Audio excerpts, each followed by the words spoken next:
Well, today was spicy. I'm afraid John might be dead. He might have gotten hit by a plow. He did not come home last night. I was not supposed to stay in Canton last night, and he would never leave Kaylee alone. I think something happened. Jen. And then she was saying, did I hit him? Could I have hit him? Aaron said, there he is. Let me the F out of this car. And she started kicking the door. He was screaming between Kerry and I. So I'm not really sure how she saw John over here when her head is up here screaming and then looking down and texting. Looked over and I didn't see anything. And I looked at Jen and I said, she's crazy. And I unlocked the door and I sat back and watched. And she ran over to a mound of snow. Whole point of that trip, Miss McCabe, to search for John? It was because she knew where he was. I ran over and I dug his head out, rubbed the snow. Said, hi, nice to meet you. Miss Reed's head snapped up, and she very loudly told me to go fuck myself across the lobby. His phone was lighting up, and it looked like calls and texts, and it said Karen on his phone.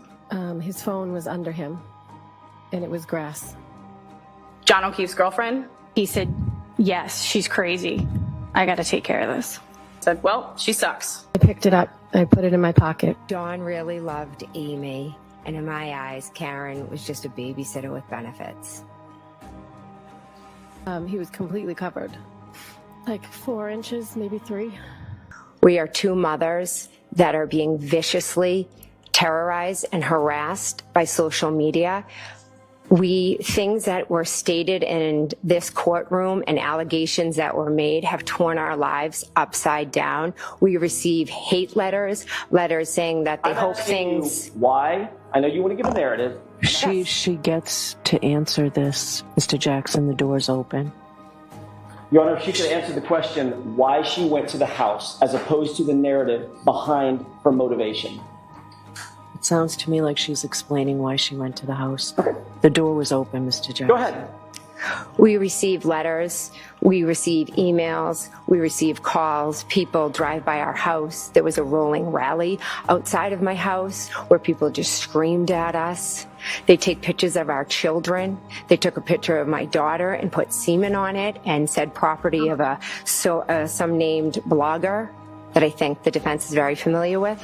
So that is why myself and Elizabeth Proctor got together. There was one piece, like a rectangle encapsulated, like whatever was broken. I remember there was one piece of metal sort of sticking out. Upset about the public outrage concerning your family's involvement in the death of John O'Keefe.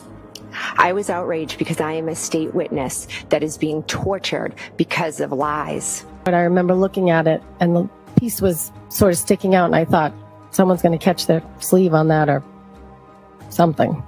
I didn't claim it's awful. It is awful. Okay, I'm sure it is awful, Ms. McCabe. I'm sure it's terrible. It is. I'm sure it sucks to be harassed. It really does. Yeah, I'm sure it does.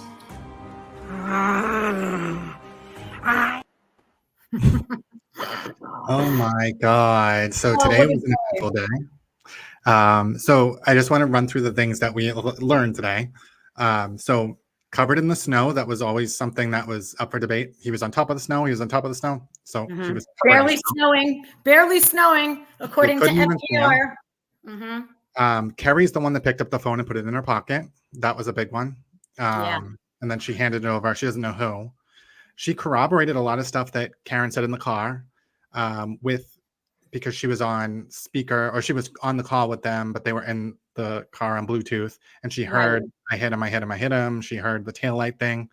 And she actually gave like a really good description of the taillight. Jen really didn't see it. Yes. So it's like opposite what we've been told. We were told, I mean, Kerry was like not even mentioned in the original articles, in the original narrative. Like, we all just thought that Jen was the only one there, right? Because that's what they wanted you to believe. And they didn't cross-examine Kerry either because they don't want to remind you that there was a whole nother person that corroborates every freaking thing that Jen was saying. And it's like such a joke. Such a joke. The thing that I thought was interesting, not supposed to stay in Canton that night. That's interesting to me.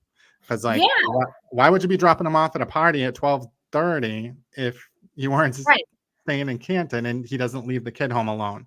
That just does not make any sense to me. No, it Um, doesn't. Babysitter with benefits, and Kerry called her some random. So I mean, Kerry basically said he was a player. He had a lot of girlfriends, and she Yep. was just one of the randoms. He said Yep. she said he did date some nice ones, but you know. Yeah. I mean, clearly, Kerry and Jen were not a fan. I mean, at this point in the game, of course, they're not a fan, but it seemed like so many of them were willing to accept her, you know, along the way. So now that this happened, of course, they're going to say, you know, how they really felt. And I think this was their chance. And I felt like today was like a very girl power day. Like they got up there and they stood up to Jackson. I mean, well, Kerry didn't get cross-examined, which is a big thing to me. But Jen stood her ground, and I was so proud of her. I was like, wow, she's really giving it back to him. Yesterday and today. Was it yesterday or maybe the day? Whatever. Both days, she was no joke. I mean, I thought she did awesome because he was pushing her to say things that he probably did not want her to say, where she was specifically calling out, we know that she brought us back there because she knew where he was. Because like, yeah, that was good. Her first testimony, it was just like, I didn't see him, you know, but he pushed her to that. So like he actually got the testimony that he did not want to get. He totally opened the door for that. He opened the door for that. He opened the door for the harassment. And, you know, Bev was right. She's like, you open the door. Let her speak. Let her say it. Right. Because you can't be like, oh, it's a conspiracy. You were talking to Proctor's wife, because they only started talking because they were both getting harassed. Right. And so what do you expect? I mean, and you know what's funny to me? In any other case, it's never been weird that people involved in the case that were friends beforehand speak to one another. They try to make it this big thing like, oh, you spoke to this one and you spoke to that one. They were all friends before this. Of course, they're going to speak about this traumatic event that they've all been through. So why wouldn't they call each other? Why wouldn't they speak to each other? They act like it's so suspicious, but it's not. It's just not. Right. Yeah, I mean, I don't think her and Kerry knew each other, but this is definitely something you would bond over after. Yeah, and that's what I mean. It's like how he was like, oh, why did you want Kerry's number? Why didn't you just call Peg? Like, I'm not going to call Peg, who's traumatized right now. I wanted to talk to like Kerry, who kind of has her head on. Exactly. And it's like, that makes sense to a lot of people. I mean, unless you don't want it to. Everything in this case makes sense unless you don't want it to. And there's people that are looking for it to not. It's driving me nuts right now. It totally makes sense. Them becoming friends based on the harassment makes a million% makes sense to me, because they're all going through the same thing. They're all suffering from the death of John. Then they're all getting harassed. Then they're all this. Of course, they're going to become friends. Of course, they're going to bond on. It's like trauma bonding right after his death. They have the death, and then they have the harassment, you know, coming after that. That has been ongoing for, I mean, not just I feel like it's longer than a year at this point. Maybe I think it was like a year and a half. April was when they first did that Rule 17 hearing where it was the dog bites and it was the he went up and downstairs. And like that's when I think I first got an inkling about it. Me too. And that's all I heard, and that's all we heard. So it did sound like a cover up, because we didn't know that they were lying about the going up and down the stairs, that happened before it even got to the house. The dog bites, you know, they showed that picture where the wounds did look deep. They did look like gashes. Yeah. So it's like. But they edited that picture, and we spoke about that in our satire video. If you look at that picture that we put and that they put out, and then the real picture that just recently came out, the wounds look so much darker and deeper. Everything that we kind of had said, they look way worse. They look like scratches to me now. Yeah, I mean, I can see like why Nuttall was calling them furrows, because it does look like you can see it's like an impact. And so I wonder the head injury, how they're saying it was his right eye. So now I'm like, you know, the dent that they've been showing in the back of the car. Like, I don't think I saw that before. And so I'm thinking that's probably where his face or head hit, and his arm and everything was in the taillight or the glass. Yeah. And the thing is, I've said this to everybody that argues with me. I don't know the exact way that his injuries happened, but to me, most car accidents, it's not very easy to tell exactly what hit where until they do the recreation, until you hear from the medical examiners and the people on the scene. I would not be able to say, and none of us would, unless that's our expertise. Right. And I mean, just having something all on one side of the body, it's just like, what else really could it be? Did he sit there and get 50 lashes? I don't think so. Like he got hit by something all at once. So it's like, I don't know. see what else it could be. Like, And I'm interested to see it myself. I mean, I really am, because it isn't a normal situation, but it doesn't take away the possibility of it, especially considering what they think is what really happened, which is so far out there. And I was listening to Kevin today, and it's like, if you still believe this conspiracy at this point, you purposely are ignoring reality. That's you the need to point. go to jail. Yeah, you should. You should be in jail. You belong in jail or locked away for life, because you're not dangerously dumb at this point. yeah, Like, you're too dumb to be in society. And it's like, I don't want to be like, oh, I'm so smart, but use common sense. I'm just using common sense. I'm not being like, oh, I'm so much smarter than you. But you cannot believe that these people who love John so much are all getting up there and lying, especially Kerry. Like, I mean, it Kerry doesn't has even no make any connection. sense now, because No. it's like, all right, he was under the snow. There was grass underneath him. So he was out there all night. Like, Yeah, like that's been cleared up. The blood was underneath the snow. That's why they only collected 6 samples, because the blood was on the ground, seeping into the right. ground, and the snow Yep. fell on top of it. And that's why they blew it off, which also makes sense now. It does. And then the solo cups, they didn't have other containers. No big deal, because that evidence is not even in the trial anyway. That's his blood.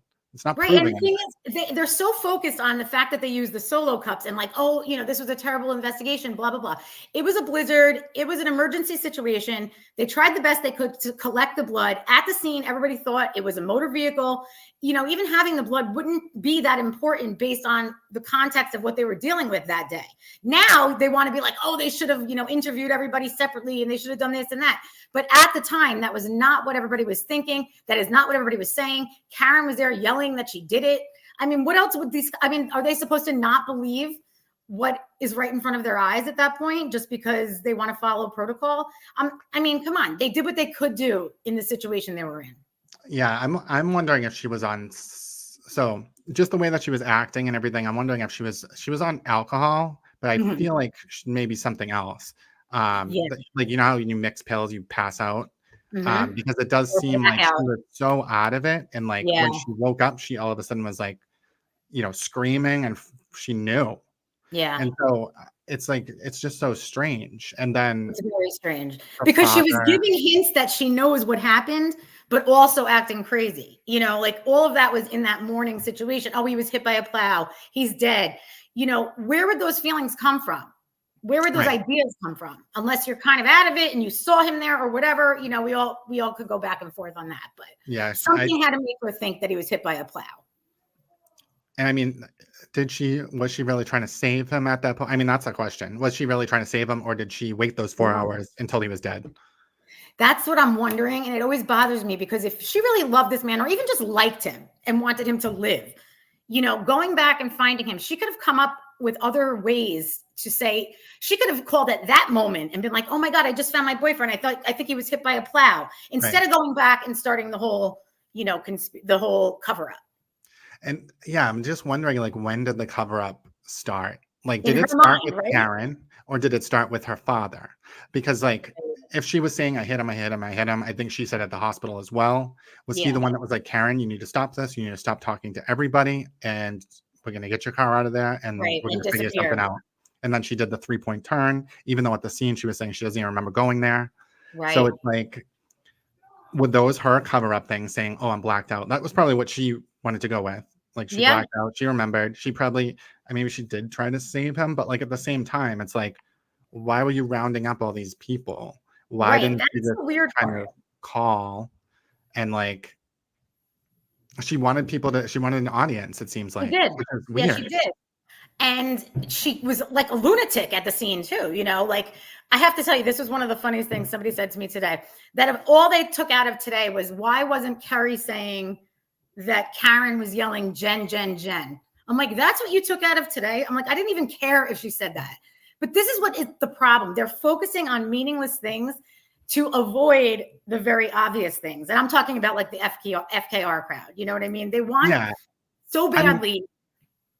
I think that shows that they're telling the truth, because if Jen did corroborate this whole story, Kerry would be saying the same exact story, and she's not. She's remembering what she remembers, and she was down with the body. Jen was up with the cops. Like, they were in different locations, and it was windy and it was noisy, and it's not a cover up. It is not a cover up, people. It's like so obvious. None of the stories really aligned, but that is like how you tell that eyewitnesses are giving their true statements. They're not conspiring. They're not all sitting down and practicing. They've had a year to sit down and be like, okay, let's say this time, this person, that person. None of them have that. None of them have said that she was a nasty bitch. None of them have said that she drank a lot. None of them had said they had problems. If they were trying to pin it on her, they would all get up and say that. They would all be saying, she's nasty. We didn't like her. She was always drunk, whatever. But none of them are doing that. You know, I mean, no two stories are exactly alike from any of the witnesses. And I think that proves.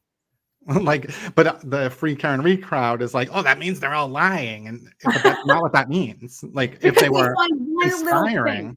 Right. If they you're all have heard the exact same statements. I hit him. It's my fault. They would all have the same exact statements. They heard different pieces and different pieces stuck with them because there was a lot going on in that like 15, 20 minutes while he was getting taken away.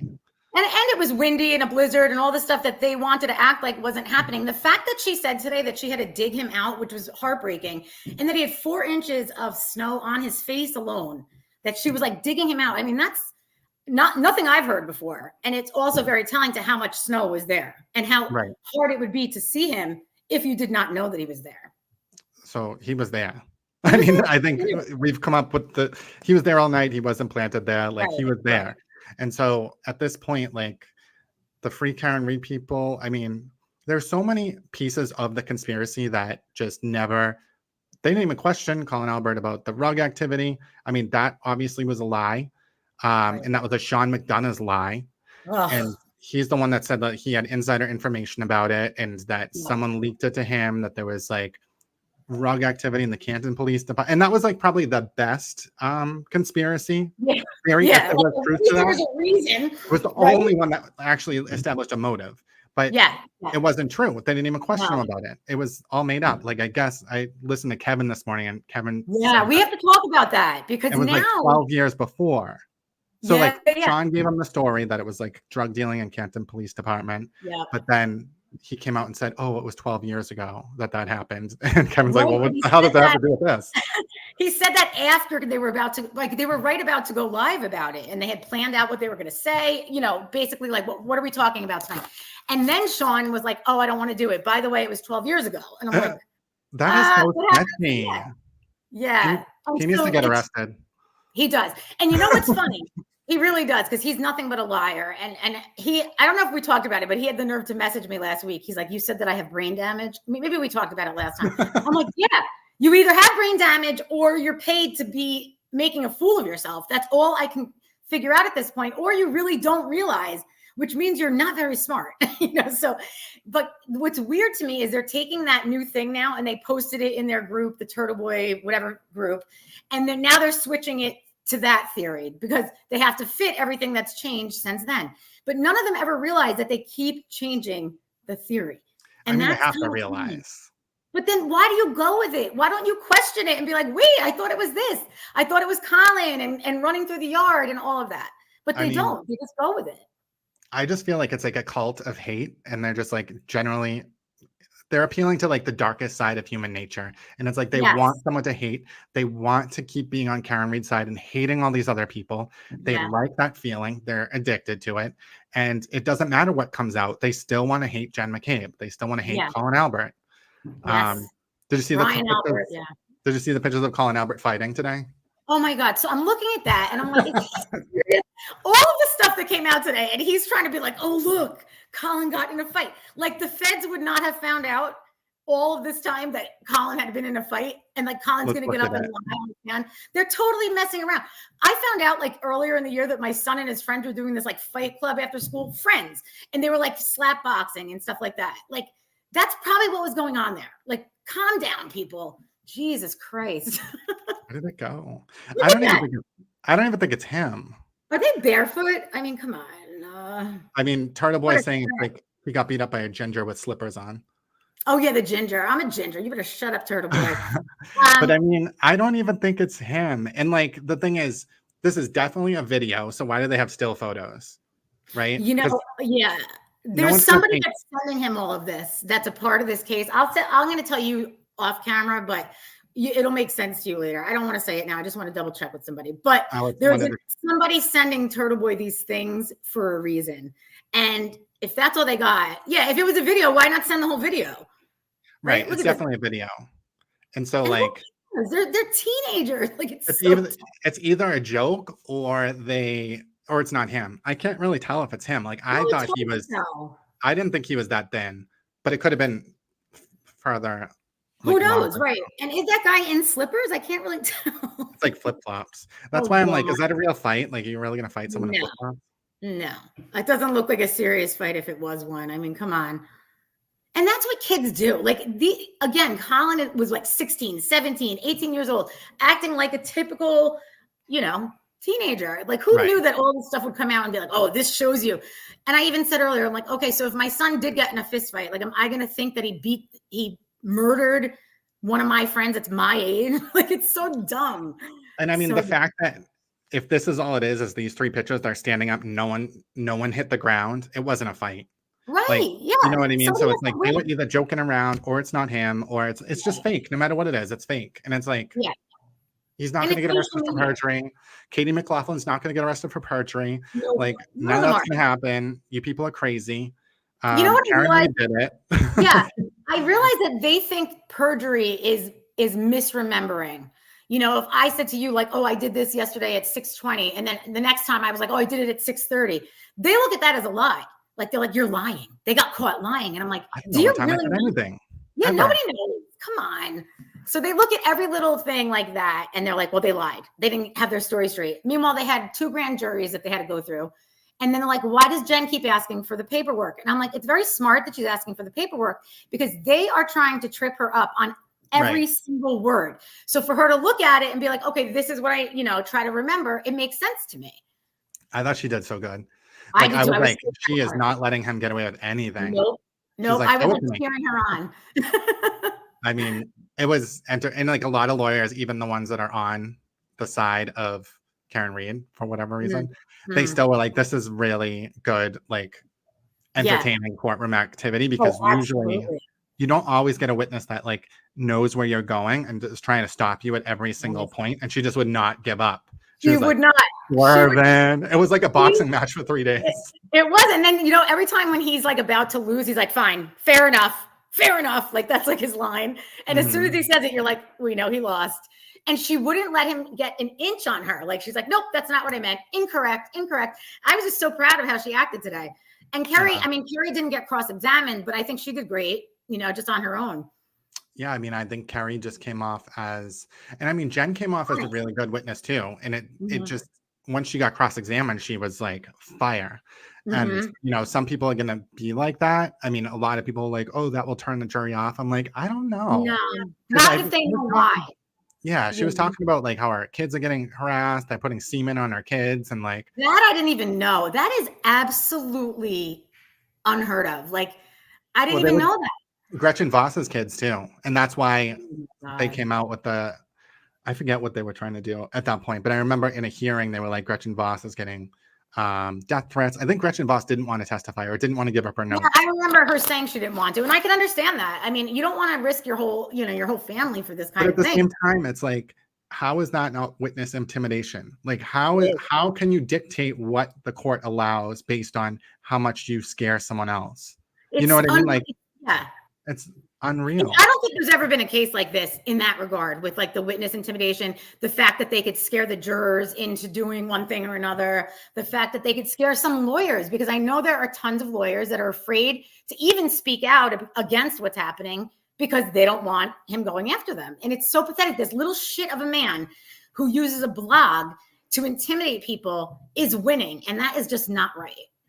But I mean, those aren't even real people. It's like if Deliverance and The Hills Have Eyes had a baby, that's what Free Karen Reed is. No, I agree. So like, do you really care if those people agree with you or not? Like, I don't. That's why I speak out. I really don't care. If you did a blog about me, first of all, it would be all lies because I don't have a shady past. No one in my area would even see it, nor would they care. Same with you, I'm sure. It's all bullshit. Like he wrote one the other day about somebody that pissed him off, and the whole thing is lies. The fact that people don't realize this yet is really what gets to me. Like they really believe what he writes. It's just They crazy. just repeat whatever he says. I don't know if they believe it. I think they just like hating people. They like being told, like, let's hate this person, and they all like flock in. It's like the Wicked Witch and their flying monkeys. It's like this is who we're gonna attack, and then they're gonna attack your social media, they're gonna attack whatever. And it's ridiculous. Like those people really have problems. And I think I said this on something today. Like, I feel like for many of them, the FKR people, it's like this is like their first like social experience where they have friends and they meet up. I mean, am I wrong? Oh God. You don't want to give it up because they've never had it before. So it's almost kind of sad in a way. If they weren't so nasty, it would be sad. I'm not sad. I just can't. I really can't with them. So what do you think about how she was saying she wasn't supposed to stay in Canton that night? Because I mean, that to me, I'm like, well, then she wouldn't have dropped him off. That's my point. So, so I think that whoever brought it up, Bella's mom, I think I texted you when this came out. Bella's mom lived in the area of the party. So when she was talking, was it Kerry or who was it? Oh man, Kerry or I can't remember who it was. Do you remember who it was that was saying Bella lived in the area of Fairview? And then Karen started freaking out. Like, did he go to Bella's mom's house? Let's go check Jen and Kerry both said it. Okay. So I think that's what started this whole fight. I think we can see from the Aruba stuff that she's a jealous person, that she can't control her anger, and that probably sparked the fight on the way there with the two of them. Her, Karen and John. So I'm wondering, like, how did she get? So if she wasn't supposed to stay in Canton that night, I wonder if they were breaking up. And I guess when we see her text messages, we'll know, because maybe they were breaking up and like they were still kind of hanging out. And so she wasn't supposed to stay in Canton. Maybe she didn't have a key anymore. Maybe she broke into the garage. Like, like I'm just like thinking like, because all right, so if she was dropping him off at a party, she wasn't supposed to. That would have been it. She would have went home. Right. It's 12:30 at night. Like, you're going to wait at his house. Like, that doesn't make any sense.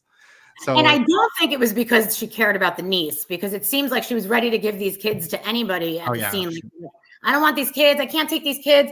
I mean, who says that before he's even pronounced dead? She's like, I don't know who's going to take care of the kids. Like, that seemed to be her biggest concern. So I don't think she went back for the one kid that was there. No. So I don't know. Maybe the snow. Even Brian Higgins was like, she was complaining. She was more concerned about the kids. Like, she hated the kids more than she hated him possibly cheating in Aruba. But he didn't even cheat. And like, it's weird because now we know that's all it was in Aruba, was that thing in the hallway. Yeah. But on her interview in Nightline, she said like he didn't come back to the room until 3 a.m. So I'm like, wait, was there something else too? Or maybe that happened the night before and it made her suspicious. Like, I'm thinking maybe he didn't come home until after 3 a.m., but that doesn't always mean you're cheating. Maybe he was at the bar with his friends, and maybe the other thing made her think that that's what he was doing. But it's weird that she thought these relationships were like that, knowing that he had been friends with these girls for years, so like he was the godfather to the sister of that girl. Right. So for her to just go with that immediately. And it sounded like the second sister, Marietta, that she's 10 years younger than the first sister, who was the mom of the godson of John. So she's going to think he's hooking up with this girl that's 10 years younger, that he's kind of like an older brother to. That's crazy. Yeah. And then she apologized for it and was like, oh, I'll buy your room. And so like that kind of like, it's just weird. Because it's like nothing fits with the narrative of her being set up. Right? Like these people are just telling facts of what happened. Right. Like, you think all of these people, to think that all of these people are lying, to pin it on her is the weirdest. My mind cannot understand why they would do that. There would have to be a motive for every single person to want it to be pinned on Karen. Not any normal person is going to be like, let's lie to the cops. You know what I mean? Like about a murder. Like, that's almost murder. Like 1% of people, probably all the Free Karen Read people would, but like normal human beings would never, especially a stranger or like to implicate someone that someone else wanted them to implicate. Like no one had any bad will towards her.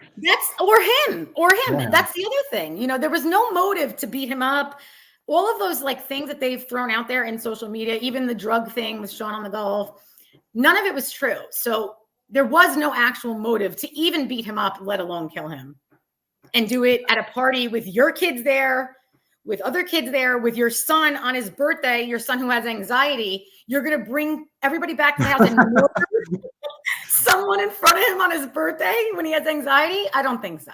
Maybe that's the new cure. You kill I mean, it's like you have to face your fear. Yeah. So the dad's like, let's just do it. Yeah, that's how we're gonna break him of his anxiety. We're gonna get him handcuffs in here. Right, if you're afraid of snakes, you have to have exposure to the snakes, and then you get over it. So, oh my god, I can't. I don't know. So I feel like they're gonna try to say Brian Higgins hit him with the plow. Like I feel like that's the next thing. Yeah, that's gonna come. And I feel like that's the most plausible one. I know. It's like, why didn't they go with that from the get? I know. I think it made them look really bad that they didn't just choose one path, right? Like if they stuck with Higgins throughout, I think that they might get a few jurors, possibly, especially because he was cheating with her. She was cheating with him. You know what I mean? At least there would be some type of a motive. Everybody else, I feel like it's very weak weak motive. I don't even think there is a motive with the hate. No, there's not. It's not even a motive. You're right. What did this one say? Jen, Kerry, and the I am confused.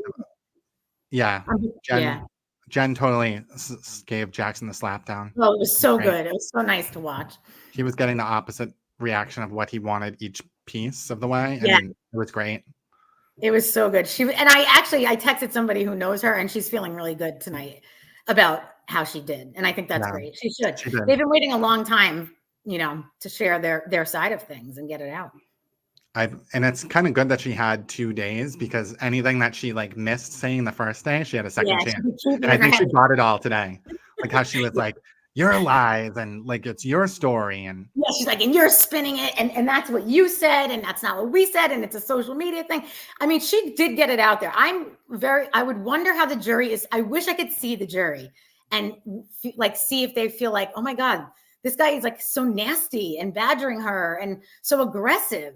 I would think so, because I just thought he was like, especially when she's like, oh, it's like horrible getting harassed. And he's like, oh yeah, I bet. Yeah, does it suck? Yeah, it does. And you started it. I couldn't believe like he was acting like, I was like, how is this good for him? Like, is he trying to get her to like snap and say something? Yeah, he just wanted to piss her off and try to make her, and none of it worked, which I think was great. I mean, she was pissed off, but she was like, the truth is on her side. So she's just going to say the truth louder when you piss her off.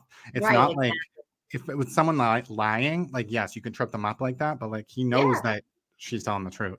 Like exactly. And even the things that she doesn't know how to explain, which I wouldn't either. And I always text like you or Kevin about this, like the wall file and the 227. I'm not good at that stuff, right? So, and I'm a mom, and if they put me on the stand and they're like, well, it shows that you Googled it at 227. Can you explain why? No, I can't explain why, but I know that I didn't do it.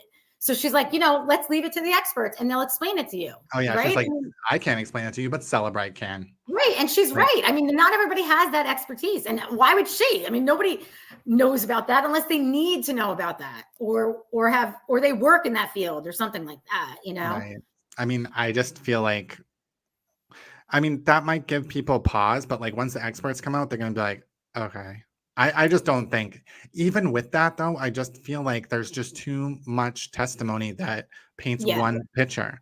And it's like, Kerry was extremely believable. I thought Jen was extremely believable. The only thing that might give people pause is the, bot dials maybe, and like the Google search, but the experts are going to clear that up. The bot dials I don't know about, but like I was thinking Brian Higgins did say that the house was a dead zone at one point. And so I'm like, maybe that's what the difference is. Because you know how she's like, she called Brian and she called her sister. The sister, it shows it picked up. Brian, it shows it was a missed call.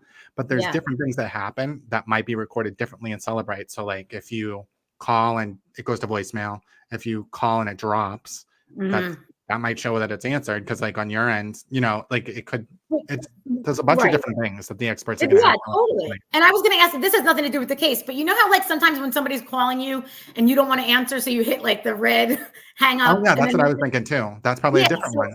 It's probably different from both of the other two because you're controlling it. Like I don't feel like talking. I did that today, and I'm like, I wonder what that's what that accounts for in the phone or on the records. If they took my phone and looked, like would they know that I declined the call, or rather than.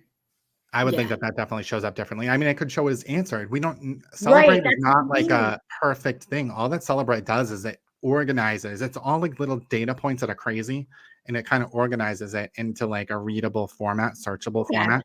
But it's not like perfect. You still have to dig into things if you see oddities because it's not 100%. Every iOS version is different. So it's like you can't just look at a report and be like, this is what happened. And Right. And another thing that is so crazy to me. So let's pretend she was this, mastermind psycho killer. So she's going to get into bed and look up her daughter's basketball thing and her, like, the competitors in the area right after or right when she's Googling, how long to die in cold, and just her heart rate is normal. And she's looking up local town teams. Like, it doesn't add up. And it wouldn't make sense unless she's literally a psychopathic, murderer, which she's not. She's a mom of 4. She was a teacher. Like, she's looking up her kids. She couldn't fall asleep, so she's looking up her kids' stuff. Like, that's like the most innocent thing you could do. And they're like, oh no, then you also Googled how long to die in the cold. And again, she didn't even click on the search the following morning when she really did Google it. She was so nervous, she was like, I was trying to Google it and I never even clicked on it because they were running all over the place like lunatics. Everybody's screaming. So she never even clicked on the results. It's so ridiculous to like think. And like, so they got Kerry's phone extraction too, and they didn't say anything about her. Well, because they can only blame one person. But the problem, I think, is that the jury has seen them kind of blame Colin, kind of blame Brian. And like, I guess they're going to tie it all together. They're all one big family, but now they're going to have Higgins and they're going to blame him too. I know. And like, he's not at Roberts. He's not. Like, Jen McCabe's not going to be covering up for Higgins. So like, the jury's just going to be like, these people are so stupid. This and at one point, makes no sense. It makes no sense. And at one point, and it was good because Jen caught Alan Jackson on this too. He said something like, well, yeah, you wouldn't cover for somebody, but you would cover for your family, like meaning Allie was involved in it somehow. And because they're trying to do that life 360 thing. And even that is not accurate all the time. I have friends that use it, it'll show that the husband went to work and he didn't go to work. I mean, none of them are 100% accurate that you could be like, oh yeah, Allie was driving all over the place like a lunatic. At 70 miles per hour near the high school or whatever they said. In a blizzard. In a blizzard, I always forget. I would think that everything. So I wonder if that's going to be Nick Garino, I think. Yeah. Garino. I feel like he's going to have a lot to say because he did the GPS coordinates. He used the Star Topo app, which mapped out. He's going to be able to see where his incline changed. Oh, good. That's what we need. The stairs were, and so there's that, all of the calls. He's probably going to be able to explain like different things happen. Oh, the Celebrate guy also could explain the calls. What different categories are, what they mean, because how they're marking them all deleted in a row on Jen's phone. It's definitely because they're back in the archive. Because your most recent calls, I think it's 100 calls or something, they stay in the front, and like even the 911 call is marked as deleted and it's all in order. So it's like those calls are just falling off of the most recent call list. They're not actually. I really don't believe she deleted it. I don't think she had time. I don't think she had a thought that she would need to, like maybe at that time, if they thought they were being accused, which nobody was, then maybe you delete it, but nobody, it was a completely different situation than what it became after this whole thing came out. Then you might want to be like, oh crap, but it wasn't anybody's thought at that time. Well, her defense, they probably had their phones and they were just like, what can we use? Like, what are we going to say? Right. Yeah. And so they couldn't blame her and Kerry. So they had to focus on her. And then they could be like, oh, look at this, look at that. Right. And twist things. Friends. Yeah. They're everybody's best friends. They're covering for each other. I mean, that was the best that they could try to do, I guess. But it's so weak. If you really look at it, it is so weak because none of it ever inspires this big motivation to remove John from Earth. It doesn't make sense. Everybody loved him. I mean, it's crazy. Yeah. You know what? Let me just run up. I got to check on my son. If you want to just answer some of those, I'll be right back. Yeah. I mean, I think that. Oh, and the recording of the 911 call, I thought that was interesting. So they were bringing up they asked Kerry Roberts, like, oh, did you call anybody at that time during, around the 911 or like when you first got there? She says no. And so I don't know if they're saying it like Karen planned to record that 911 call like that, or if it's like, why was that leaked out? Right. Because we know that was leaked out a while ago. And so I don't know if they're trying to narrow it down to be able to say that Karen leaked that out and Karen leaked the 911 call, which, I mean, I think it's obvious. If it wasn't Kerry, then it was Karen. And, they have Karen's phone data. I just can't wait to see that. That's going to be the icing on the cake, is Karen's phone data and whatever they got from the car. I just think it's interesting. So Kerry had the phone. I know that there's been so many comments about how Kerry or Jen picked up the phone. Like, there was so much speculation about Jen picking up the phone. They also said that he was laying on top of the snow. He was planted outside, but we now know that there was grass under him. There was no snow under him. There was blood there. And Kerry picked up the phone. And so it wasn't Jen. I don't know, whatever they're trying to say she did. But like, none of this conspiracy ever made sense anyway, because if he was planted there, Jen wouldn't even needed to pick up the phone because she would have already had known it was there, right? It's like, none of their conspiracy even makes any logical sense. And it's like, what are these people doing? At this point, after Kerry's testimony, if people are still believing that, this is a cover-up and they just talked Kerry into it, like, that is just unreal. And the fact that Kerry didn't have the same narrative that Jen had, that kind of tells you that it wasn't a story. It was Kerry's own thoughts and Kerry's own experience of what happened. Kerry was around the body. Kerry was uncovering his face. Kerry was giving him CPR. That was her experience. Jen's experience was she was communicating with the police. And they just saw different things, heard different things at different times, but their stories are the truth. And the truth is never always going to be the same, because people are not experiencing things the same way. And that kind of tells you that it's not a cover-up. It tells you that they are speaking their truth. And so at this point, if people are still believing it, I just don't know how. I don't know what they're thinking, because I think the entire thing has been debunked. I mean, we haven't heard from the experts yet, but the experts are going to come and say those aren't dog bites. They're going to explain the injuries. Well, we also have. Yeah, go with me. I'm back. We also have,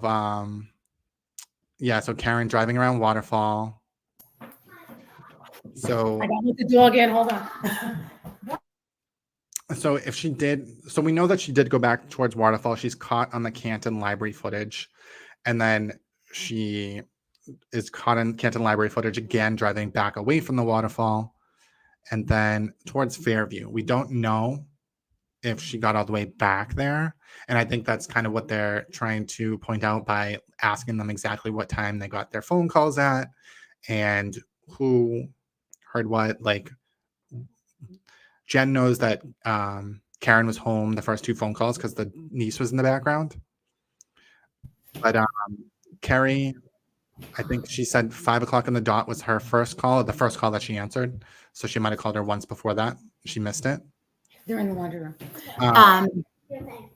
But do you think she went back before she even called either of them? That's what I kind of think. On Nightline, she says that.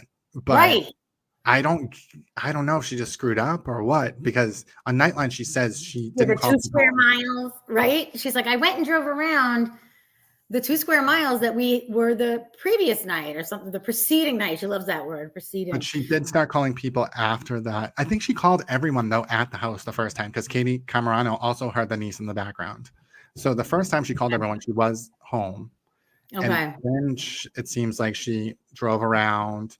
Oh my God, I heard the new conspiracy. I laughed.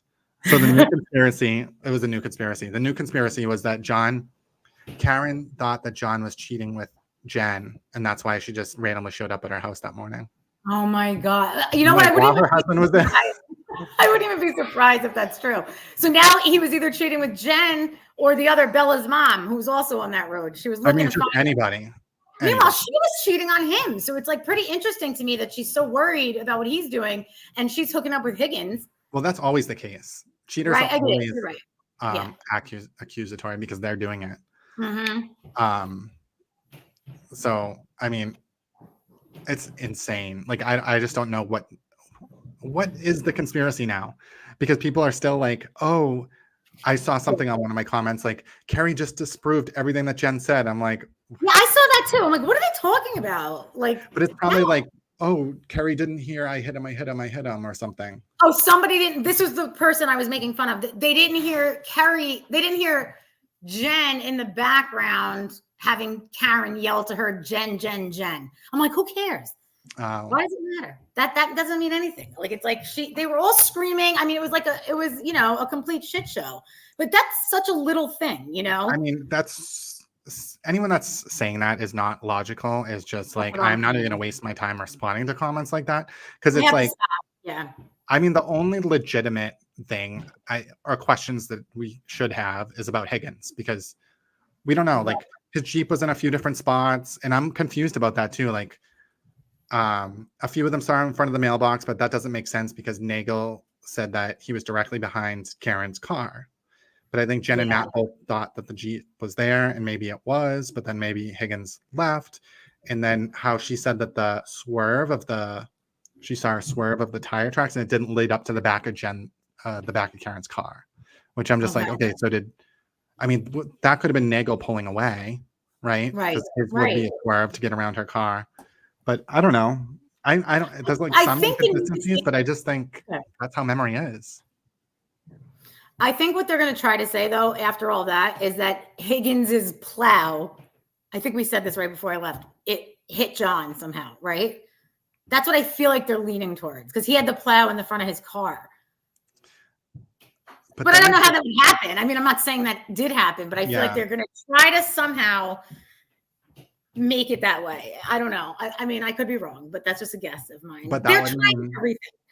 It would mean that Karen dropped him off and drove away, and John's just standing in the snow. Yeah, and not going in the house, waiting to get hit, because that doesn't make sense. It doesn't. Karen's car would be there. Trying to hint at that. They're trying every possible way. Well, reasonable doubt. They're trying to find something. Reasonable doubt, but that's not even reasonable to me. So it's not all doubt; it's reasonable doubt. And they haven't really what do you need? Hold on one sec. My key in my car. Hold on a second. Yeah, so Higgins basically, he's going to tell the truth, and I think he's going to clear up whatever questions we have once he testifies. We're going to know where he parked. We're going to know, how the conversations between him and Karen started, who was messaging who first, who was initiating it, what she was saying to him. Because I mean, I kind of think she was telling him her and John O'Keefe were breaking up, maybe. Who knows? I would think that that's probably what she was saying to him, because I think John was trying to get her out. So then he saw them together, and maybe he was uncomfortable, and maybe when they pulled up, he's like, "Oh, I want to get out of here." And so that's the thing. We don't know the order in which he left, but I think he's just going to tell the truth, and then we're going to know, because nobody was really able to pinpoint when he left. I think he said he went back to the police station that night because he wanted to move his car because of the snow, and I think he was at the police station at 1:30. Do you remember that? Yeah, I think it was 1:30. So that means he was at the house for a while after Karen had left, right? If that's the case. And it seems like him and Brian Albert were pretty close friends. Even the stuff they're messing around at the bar, but now it seems like maybe they're not friends. So I don't know what's going on, because I think they were friends. I don't think they were that close friends, because when they were asked, he was only at the house one other time during a graduation party, and he wasn't even inside the house. So this was the only other time he was at the house, and it was because they went to that funeral together and they drove back together. Yeah, that makes sense. I feel like they're friends, and they probably bonded that day a lot. Yeah, but it's not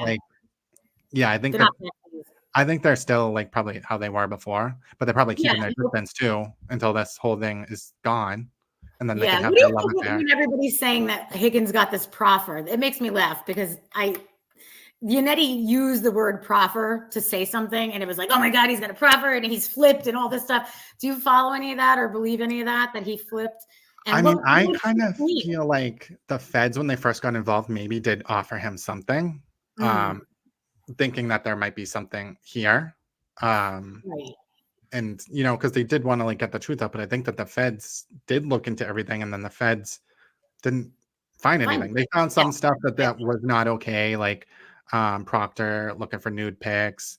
Some of their texts. I mean, I don't think any of the texts were abnormal, really, but they got them and they gave them to the defense. So even with all that information, the defense still has nothing.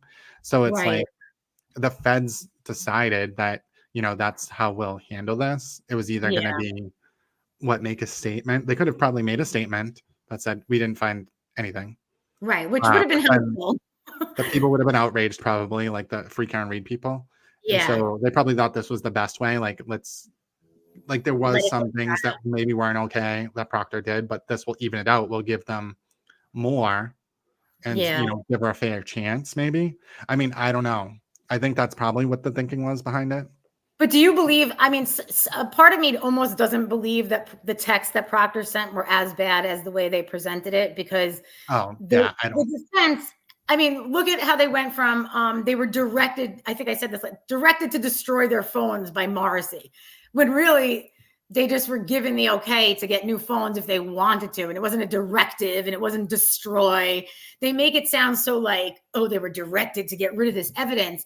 But really it was like, listen, if you want to get a new phone, you can. And if you're taking away the conspiracy and all that part of it, if I were in the situation they were in, and I know that I didn't do anything wrong, but I also don't want my entire phone history on Turtle Boy's website or any other website, of the way that I talk to my friends or whatever. Right. I would do the same thing. I'd just be like, let me get rid of it and just start fresh, because I don't need my personal, texts out on the internet, whether they're bad or not. It's my. They're just going to use it the way that they did Jen McCabe's phone. Right. They're just going to exploit it. And Matt McCabe's text about the Asian house, they kept saying it. Yeah. And it's like, you didn't know their names. Like, you're trying to make it sound like, oh, he's like a racist. I know. And I Asian jurors. That there are 2 Asian jurors. And I think that slimy Yannetti Spaghetti did that for a reason, because he wants to piss them off. But the thing is, if somebody talked about my house as the Caucasian house, if I was in a neighborhood of all, mixed, I wouldn't be offended. I am Caucasian, or if they're like, oh, her house, like I'm a female, I don't know. I think that's pushing it. And I mean, I think that comment that he called out to, it was like, he's like, oh, they're digging up something by the Asian house. Shouldn't that tell people that things weren't planted if they're talking to each other saying something's getting dug up? I wonder what it is. Right. Wouldn't they know? Well, I don't know how you plant stuff under the snow to begin with, but no, I don't either. It just doesn't make any sense. I just wish people would use their brains. Right. And then on top of that, so the Asian thing, and then one of them said, oh, just say that he didn't go in the house. And the other guy's like, exactly. Like, that's very common. If you don't look at it through that lens, that would be what you would say. Like, oh, well, he didn't go in, so just tell him he didn't go in. And he's like, yeah, exactly. Like, there would be much more to it if it was this major, cover up conspiracy. They'd be like, well, what did you say? What did he say? Let's line our stories up. Anything that showed that they were, conspiring to hide something, there's nothing there. I know. And like the biggest things that they got from Jen was like, she was like, oh, good about Kerry saying everything. Kerry saying that she was like a babysitter with benefits or something. Like, yeah. I was happy she said that. I mean, I just think it's ridiculous that people are thinking that these aren't normal conversations. If something traumatic like that happened, you would be talking about it. You would be like, oh, talking about it a lot. Find out more information. Yeah, I'd be talking about it 24 hours a day. I'd be texting, calling, like, oh, did you hear anything? Did you hear anything? And they were all kind of friendly or knew of each other. And then this thing just brought them together more. And then the harassment brought them together even more. So it was bound to happen. And then, filing the charges against Turtle Boy, again, brought them together more, because there's a group of them that the same thing is happening to. And they support each other. It's normal human behavior. But what's weird is the FKR crowd does not seem to understand friendship, a sense of humor, joking around, having an acquaintance. Like, all of this is like unreal and unheard of to them, where to the rest of us, it's like, this is normal. I mean, I just think it's the social media people. And I think it's Melanie Little, the young jerks. It's the DUI guy, because the stuff that they're putting out is just so 100% like, look at Colin Albert, like DUI guy put like Colin Albert in his jail costume, and he's like, Oh my look God, at that's this guy so with a tear in his eye. I'm like, why are we bringing this stuff up again? Like, the kid just said he'd never been in a fight. Like, right. I think that It's he's probably telling the truth. And it's yeah. like that whole thing with Colin Albert, like, I just thought that was such a flop for them It because was. he It was was worse than I thought it was going to like, go. he seems Honestly. so childlike to me. Like, it made me realize like how young he really was. Like, yeah, he's 20 years old, but he seemed very young to me. Very mature. And And you that, know what? Yeah. And usually boys don't really mature at 20. I mean, let's think about it. Like my brother, my husband, at 20 years old, they're still like a kid, you know? And especially when the murder happened, he was like 17. Like, forget about it. Like, they're not adults yet. he's You know? definitely 3 years ago, he was definitely not like, look at John O'Keefe, this 6'2" Boston Yeah, I'm police going to go officer. fight him with my uncle Yeah. who's 50, you know, or whatever the hell Brian Albert was at that time. It's so crazy. Like, I don't even think he seems like I don't even think he's a punk. I think he was I don't just either. messing around that day. And so, Yeah. like, that's all they have. It's like so I know. ridiculous. It's like It these really is. things. It's like those 2 videos or whatever that they had, and like the knuckles, whatever. But it does sound like he went boxing. We talked about that last time. You know, like it can happen. Like it's not unheard of. Right. To cut up your knuckles. You know, it doesn't mean you're constantly fighting people day in and day out. I know. I mean, I just think after that, I just thought that whole thing was a disaster. And then, like, I think everyone that they talk to, I mean, now that normal people with normal brains see them are like, oh, that's actually a normal person. Like Jen McCabe, like people like, I don't know. I feel like a lot of people, and I've seen it, like are secretly like, oh, I believe her. You know, I like know. where Say it. they don't want to Yeah. say it because they're going to get attacked because the Yeah. mob is so crazy. But I mean, That is the whole level to this case that just ruins any chance of everybody like finally agreeing or coming to some kind of consensus, because there's people who are scared and people who are not. I mean, it's just, there's so many levels to this whole thing. I wish we could write a book. but it's like, well, Melanie Little has like 20,000 followers that watch her all the time. I It's like know. DUI guy. Like, so they're telling them a very specific narrative. And if they're not watching the trial, because I get a lot of comments that are like, are you even watching the trial? I'm like, I am. Right. Are you? Right. I can tell they're not. They're just like listening to what these people are saying. Right. They consider that watching the trial. Right. They're the parts that they call out, which are really not discrepancies, Not which at are all. typically normal things that, you know, eyewitnesses get differently. It's Right. not Human that beings. they're Yeah. lying. It's They're that, humans. They forget something. They misremember something. And it's always looked at as a lie to them. Someone was like, well, when are they going to get charged with perjury then? All of these people, all of the witnesses so far apparently have committed perjury, according to this certain group of people. I mean, this case has so many eyewitnesses compared to like a normal for the events of that night that completely put her there. Because usually, like a murder case, it's like one person, maybe a camera catches their car, Yeah. and that's enough. And then they have to work with DNA and phone data, and that's it. But this case, literally, there's like 20 people that put her car where his body was found. Right. And the only last- one that didn't know that it was there was her. So it's like, and then she comes wakes back and up finds a next morning. body. It's like the easiest case in history.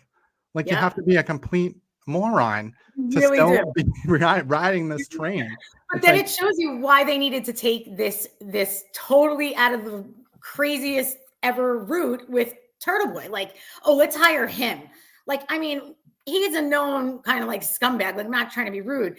And if this like high power attorney team is like, well, we're going to go with him, they must be desperate. I've said that from the beginning. You're going to go with that when you have Alan Jackson, you know? I think that he was just one of many, because at the time, I know that they reached out to other true crime channels. Yeah. But Turtle Boy is the one that really pushed it with the mob at that time, that got people interested because it was local. Yeah. But like they pushed it with like all of these other people, and I think they're all being paid to some degree.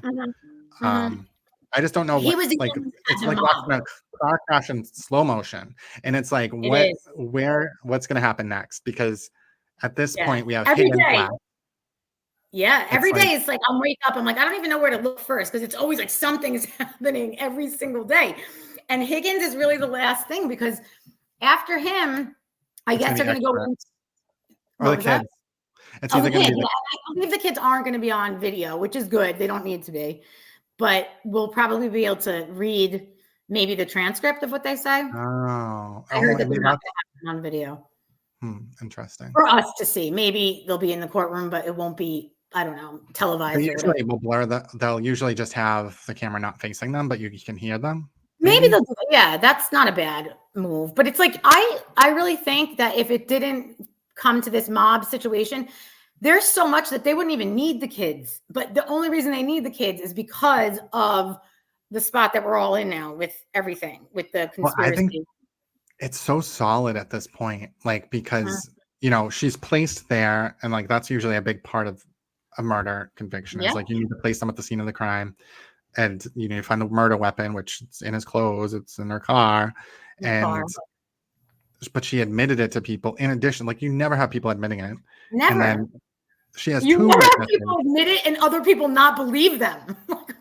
I know. And then she has Kerry and Jen. She has two people that, you know, were like, we couldn't even see the body, and she went and uncovered it. Yeah, covered in snow now, which is new, you know, and at least. And she went to the hospital, and she admitted to a bunch of people there, and she kept talking about her goddamn cracked out taillight. It's like the most obvious thing in the world. It is. And so I don't even understand, like, what the hell. Why people don't believe her, right? Look, I'm like, she's telling you she did it. All the evidence shows that she did it, and you're still like, she didn't do it. So it just doesn't make sense. It really is so crazy. And it pisses me off a lot. Like, I'm like, why is this normal that nobody believes what's right in front of their eyes? Just for what reason? You know, what is the desire to ignore reality? And I mean, a lot of people, like, a lot of the, like, Emily D. Baker wants to challenge it because she's like, oh, I haven't seen any evidence yet, which I mean, I don't know. Like, I feel like I don't know. I've seen different cases done different ways, but I feel like in this case, he had an obligation to vindicate all of these people that are being accused of these crimes. Yeah. And, like, get those people out first. Right. You know, because people are still going to question, maybe they're lying, maybe they're all conspiring, maybe they're telling the truth. And, like, I think for the most part, people are coming around to, like, okay, these people are normal humans. They're not a murderous cult. I think you're right. I think they're just afraid to put it on social media. But if they were with you in the room or me, they'd be like, obviously, you know, Karen did it, but I just don't want to put it out there. So I think it always feels like we're fighting like a losing battle on social media, but then I always have to remember, like, that's not the real world. You know, if you have normal jurors hearing this, they're probably like, what the hell are these two doing? Meaning Jackson and Yannetti, like, they're being psychotically crazy and going after these people. And really, there's a lot of evidence that she did it. So that's weird. And there was something else I wanted to say to you. It's just a very strange case, all in all, you know. But I had another, what do you think? How come people aren't focusing on the fact that her taillight was broken before she went to go look for John? Well, they're still going to say it was broke when she backed out. I mean, even though Jen's saying it. Yeah. But they don't believe Jen. Kerry, and I bet you the niece back. Oh, and Matt McCabe. Kerry hears it when her and Jen are in the car together, I think. Yeah, so maybe not Kerry, but Matt McCabe heard it. Jen. Oh, yeah. Yeah, and the niece, I think, is going to say that too. Well, the niece, who knows? Right. I don't know what she's going to say. But I think if she heard her screaming that to Jen before she left, then that might have been. I don't know. I have a feeling that she didn't, because I feel like it would have been in the narrative. I know. Let's see. I mean, if she did, then that's it. But, you know, what else could she have hit now in that night? So it wasn't before she left. You know, so it's just like at that point, you're like, come on. But even the way that Kerry described it with, like, the metal sticking out, like, that's not from hitting a car. That's from something like hitting it and kind of getting stuck in it. Yeah. You know, it's not a flat surface. If there's metal, like, sticking out, peeled out, it means something got hit, probably caught in his shirt, and then, like, as he went down, it pulled the metal out. So it's like, you have Gretchen Ross coming up too, and she said some weird things to Gretchen as well. Oh yeah. Remember, like, that she was looking at the light and, like, playing with the pieces. Emily, somebody just said Emily Baker worked with Jackson, and I read today that she used to have a crush on him, so maybe that's why she's still going with it. Does he have eyebrows? Where are his eyebrows? He looks like he got a really bad chemical peel.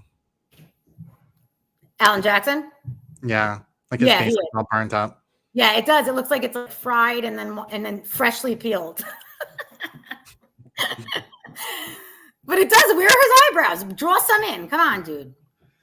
I don't know. He's just, I mean, she took him down. I mean, I think this is going to be bad for his reputation because I Very just bad. think people are going to see this and be like, oh my God, he just got spanked. Yeah. Because his typical bullying of the witnesses backfired completely. It did not work. He Yeah. had her screaming the facts of, she took us there knowing where his body was. Yeah, That's she's like, what Karen happened. knew where it was. And that's how we found it. Like, she was no joke. And any chance he gave her to slip in another word or another like damning piece towards Karen, she did it, you know, and she looked right at the jury, which is very important. And she did it probably more than anybody else. I saw her kept looking at them, and I bet you they believe. I mean, it would be really hard not to believe her, especially if you have no idea about any of this other stuff. Why would, you know, you would look at her just like a mom with 4 girls that's in travel sports. Right. And that's her life. And, you know, she doesn't have a job. Like, her whole life is being a mom right now and being a homemaker. So all of a sudden she's going to kill her friend one night, like with 30 people around. Like, it just doesn't add up. Right. Really Absolutely no reason. And no reason at all. I mean, Karen, I just want to know what the hell happened. Like, I want to get to the piece. So I feel like we're going to hear from Higgins. At least we're going to know. I mean, there's a lot of text messages between them. So I'm hoping that she was talking to him after. Yeah. I mean, she got her phone taken away the first day, so she might not have said that much. Okay. But she was talking to Kerry. I mean, I don't know. I'm just like wondering, like, well, the text messages, I don't even want to, I'm not so sure that she has text messages about, you know, hitting John with Higgins. Right. I would like to see the ones leading up to this whole day. Like, were they getting serious? Were they, I don't know. I just can't wait to see what the real deal with that relationship was. Yeah, I know. Not that it has anything to do with the murder. I'm just interested to see what was the going drama. on. The drama. Yeah. I like that stuff. Yeah. And why she would be doing that. And not to be rude. Like, he's not as cute as John. Like, I'm just being a typical, like, she was just doing it to either get back at John or be mean. That's what I think. That it's like a vindictive thing. It is. Yeah, like, which friend can I hook up with? Like, you would do that when you're like in 9th or 10th grade. Like, I'll hook up with one of his friends to piss him off. And this was that in her 40s. And that's the thing too, is like so many people like, all these people are jealous of Karen. I'm like, what are you guys talking about? Like, these are women that are married with kids. And Karen was so desperate to have a relationship, even though she hated the kids. Yes. He killed the guy when he tried to break up with her. Yes. They were not jealous of her. She was desperate to be one of them. That's all she wanted. And you know what? If she got that far in life and nobody wanted to ever marry her, she's had other boyfriends. You know, I'm not saying that everybody that's terrible, you know, doesn't deserve to be married, but nobody ever married her. None of the boyfriends ever got to that step with her. So I wonder what it was, you know? I don't know. I mean, I think she was crazy. I mean, it sounds like she's crazy jealous. Because I mean, that thing with the Aruba. Irrational.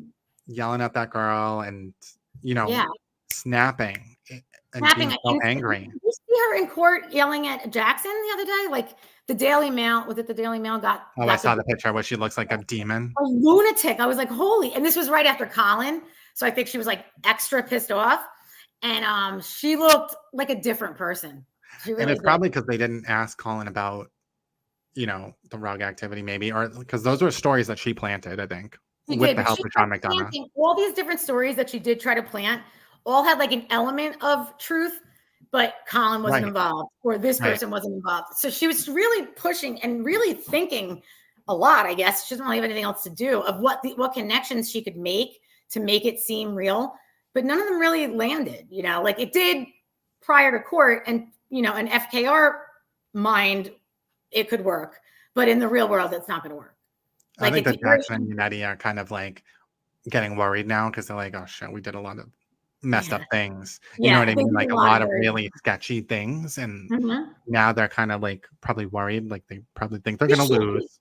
Yeah. And like, they're like, oh, what repercussions are we going to get? Because I mean, if she was found not guilty, I still don't think it changes what they did to intimidate, help intimidate witnesses. Like they met with Turtle Boy, they fed him information, they fed him lies and had him report it and had these witnesses harassed. Yeah. And whether you know, whether they like said it to go do it or not, they're still responsible.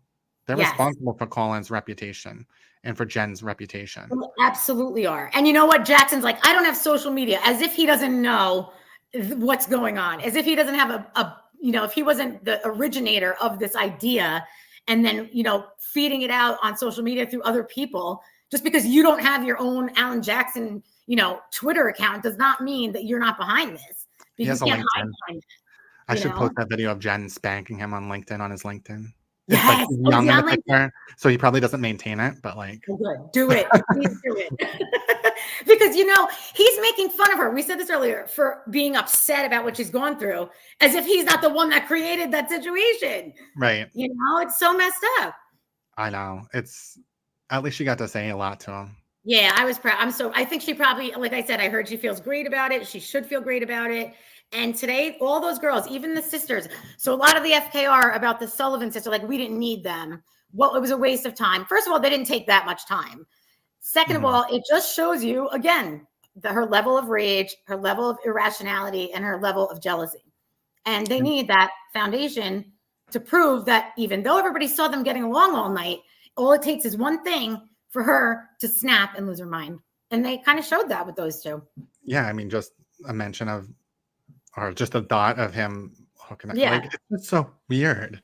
Like, she's crazy. Weird. She's crazy. It legit is crazy. Yeah. I mean, there's just there's no two ways about it. Like, no normal person. So if it was just an accident, and even if she like went into a rage and ran him over, right? It's still very demonic to pull all this shit that she has. That's the point. This is worse than actually hitting him. The things that she's created are so much worse. She could have just been like, oh my God, I hit him by accident. I was drunk. Call the cops. End it. Now she's ruined so many lives. For what? Just to get away with it. And now she's probably not even going to get away with it. Her parents know, which makes them pretty evil in my eyes too. They know. Her parents are the ones that talked to her. I don't know when it got out of hand. Well, when she hired Jackson, that's when she knew what she was hiring him for. And it was to disparage other people. Like, that's kind of what he does. He did that with the Weinstein victims. Did you know that? He told them they were lying. I didn't know. I didn't follow that at the time, but I heard that he was basically saying they were lying. And I saw the Kevin Spacey one, and it seems like maybe it was right, but like, he used Rick Green in that trial as well. Oh, so Rick Green, and it was basically Kevin Spacey like molested someone. Yeah, but I wouldn't be surprised if he did. But I guess it was consensual. I think. Well, that's what it seems like. That's what it proved. Or that's how he proved it. So they did do the act, but you were saying it wasn't. They had deleted messages. So the kid was talking to, and so like, because he was a celebrity, they were probably trying to get money out of him. Yeah, yeah. But, so in that case, it seems like, or that's what it appears anyway. That's how he made it. I'm sure not every case. Yeah, not every case the person is guilty, but to look at Weinstein's victims and call them, or be able to call them liars in front of people, it takes a certain level of like, shitty person to do that. Like, he's a scumbag and he's a snake. Yeah. So, and then look what he's done to Jen. I know. I don't know how you can feel okay about that. Like, I don't even feel okay about. I like made one video and I'm still like, me too. I don't like it. Too. Why did I do that? I did take it down, but back in the beginning, I was like, wow, I believe. We both were in that spot, but I think that actually doing that and feeling bad about it is what kind of like inspires me and probably you to kind of try to get this out there, because nobody's doing it. So that's why I'm kind of still sticking with it. It hasn't been fun. I'll tell you that. Yeah. I mean, I feel like it's weird because like at first I was like so like supportive of Karen, and I like, even when I first started to figure out, I was like, oh, she definitely did it by accident. And that was like the first stage of acceptance. Yes. And then it's like you start to see all these other things and it's like, no, I'm totally on the wrong side. It's not that, because I was like, she did it by an accident and they're still trying to like railroad her.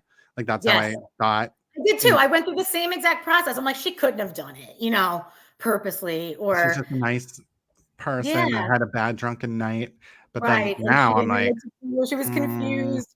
Nope, we were wrong, but at least we caught on back in the day. I mean, now to see her, like, I look at her as an evil, her parents, her team, Turtle Boy, and anybody still going after these people are just flat out evil. And they're tailgating at the freaking courtroom and they're all in pink and they're eating chicken wings. Like, it's the weirdest shit. I know. Is he still a dean at Bentley University, her father? I don't know. I mean, I feel like he's I know she got fired right away. Yeah, well, I know. I'm surprised he didn't try to get her job back. I don't know if he was retired or not, but I'm not sure. I just can't imagine. Like, I'd be like sketched out. Yeah, I wouldn't want to. You see what's going on, and it's like the school is going to have this guy be in charge of the business department. Yeah, I know. That's that. I'm not like no drop out of here. Too old. Maybe he's retired now because he's probably like in his 80s, right? Or maybe 80. No, my parents are like. That's such a cushy job, though. I feel like people. Yeah, you don't have to leave, right? Until you start losing your mind, like you can stay there. You probably can. We should check that out. We got to look that up. I feel like I found him. He's still on the list. Oh, okay. Very interesting. We should go interview him. I know. I do want to line up some people for after this trial and like let people share their story, you know? I know. I feel like they probably want to talk. Yeah. And, like, just tell. I bet they do. They probably want to let it all out because even in the courtroom, you can't say everything you want to say. You have to kind of fit it into the questions that they're asking you and all of that. Like to be able to just spill it out, I think would be great. And they know probably so much more and there's so much more crap that we don't know. Right. And I'm going to run because I got to go put the little guys to bed and let's do this again. So tomorrow, what's happening? Oh, is there no... there's no court tomorrow. And then I think Friday, which I would think is going to be Higgins. I think he said yesterday. So yesterday he said a different order though. He said it was going to be Kerry and then Higgins and then the two sisters. But maybe because today we didn't have enough time at the end of the day. So because he's going to take a while. Yeah, Higgins is going to be on there for days, probably like Jen. Is Friday a full day? I think so. And then we have nothing next week except Tuesday. I know, that's such BS. Oh my God, this is going to take forever. This trial's going to go on until July at this point. Because he still has like something people, I think, Lally, for the there's still a ton. We haven't even talked to any cops yet, really. Any troopers. I know. It's just going to get first responders, really. We have the hospital, we have the troopers, we have the experts, we have the kids, and then the defense witnesses. I'm curious about like the BDs. Right. So the BDs, I feel like they're not on that side. Like there's one thing that about the stupid message or something, or the missed call from Colin, but like that is like nothing. And like I think they're still friends. So like it's like, what do they think they're gonna get out of that? I don't know. And I haven't looked. Who are some of the other, like, is there anybody exciting on the defense? John O'Keefe's father. Okay, right. And I think Kerry let that out today, where he said something like at the hospital. Or he said Peggy was like, "You left him there?" Oh, that's what it was. Peggy said to Karen on the phone in front of Kerry, "You left him there?" And the dad was like, "Don't, be easy on her." And that was it. Because I guess Peggy was pissed that Karen left him at the party. And that was the conversation. Well, it's just a weird. It doesn't matter anyway. Like, she left him at the party, but then she stayed at his house and called him all night. Like, it does not make any sense. She could have gone back. I mean, come on. She was supposed to go home to Mansfield, so she would have just dropped him off the party and left. So, like, why did she go back to his house? Right. They got to figure all that out, But if that's what they put him on the stand for, that's ridiculous. They're like, "Oh, I said that. Okay, done. I used to like her. Now that she killed my son, I don't like her." Like, it's not, it's not brain surgery of what he's going to say. I mean, I feel like the defense is risking it because, like, for the most part, they're going to get, there's so many things you could ask him that is going to lead to like a bad conversation.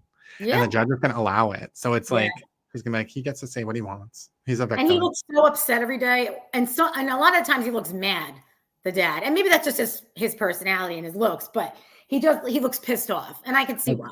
When they bring up the Google search, they both get pissed, the mother and the father. Yeah. Because they know it's bullshit and they're like so sick of hearing about it. Yeah. One of them got really excited today about something. I can't remember what it was. Maybe when Jen was like going at them, but like Peggy was actually smiling. Like I was like, oh, that's good to see. She's finally getting her moment to like feel like they're finally catching on. But yeah, it's a lot to sit through, especially as a family that knows what happened, to sit through all of these people and then have everybody call them liars. It's a long journey for them. I know, what a nightmare. I just can't.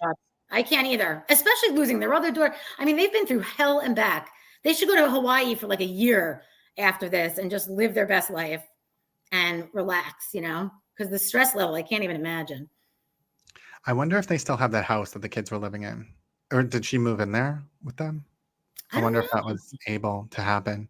Because I mean, that's Oh, a moved big into house. his house? That's what I'm thinking. Because I think Yeah, that was the family house. He moved into the family's. That's sad, though. I Imagine. know. It's Oh like my God, he moved in no. there when they died, and then she's gonna move in Oh there when yeah, he died. because they did say that he had a room for her in the house for Mhm. Peggy. So I bet you it was their old house. Oh my God, how sad. If they These can people have afford been to through keep hell. it. Hopefully And I they hope can. they sue everybody for millions and millions of dollars too. Yeah, Definitely. I mean, Jackson, Yannetti, I don't think was so grimy ever before, No, but he has he crossed the is. threshold. Yeah, he absolutely has. And he's like trying to impress uh, Jackson's level of slimy, shady lawyer. And he's doing well with it because he seems like just as bad. Oh, he bought the house. Okay. Yeah, that's right. He moved into their house initially, and then he bought the one that was Oh, near good. Kerry, and then he bought this house a couple years ago. Okay. So now did the mom, I guess we got to find if the mom moved in there or if the kids moved in with the mom and grandpa. Hopefully she moved in there. Well, Yeah. you never know. And forget all the conspiracy. These kids are lucky that they do have Jen and Kerry, like still now, because they were helping before. And now at least they have them too, because the parents are old. I'm sure it's not easy, getting the kids everywhere, driving around. So they're lucky that they have that support system, although it still sucks. Yeah. I mean, what a nightmare. I know. All right, let's chat on. I think Turtle Boy has court tomorrow. I'm not sure for what, but. Oh, Turtle Boy? Maybe he's going to jail. I know. That's what I'm hoping. Let's see. I haven't even been following any of his stuff at all. No, I can't even look at it. I can't listen. I want to just to hear the other side, but it's so fake that I'm like, all right, I can't listen anymore. I think the lawsuits are going to be epic.